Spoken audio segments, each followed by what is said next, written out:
दो तू लिख के पर्चा। अच्छा। लागी पूजा के सामान में का खर्चा। ए धनी दे दो तू लिख के पर्चा। लागी पूजा के सामान में का खर्चा। घरे आवतारी माई मोरा दुलहरी।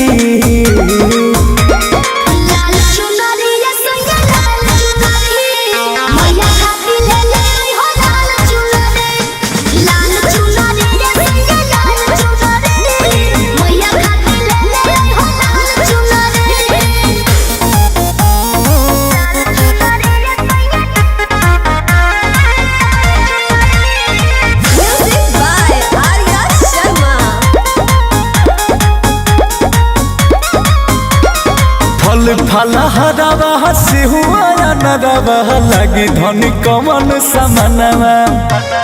कई गो तू काला सहनोमी में रखबू कई गो तू बड़ा बुधियानवा धनी हो। अच्छा सुन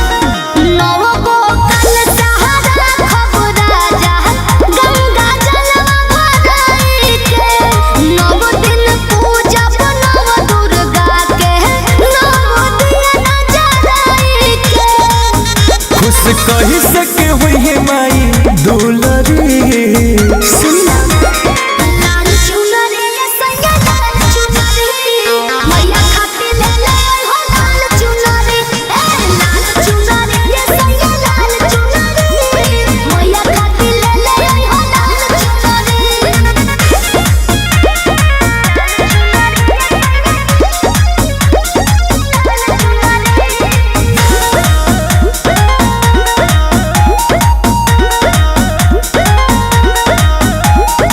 कई किलो घिउआ के पुड़िया पकैबू कई किलो दूधवा के खीरावा।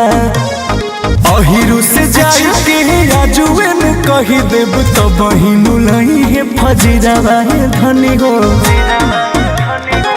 सब बताओ तनी जी हो लिख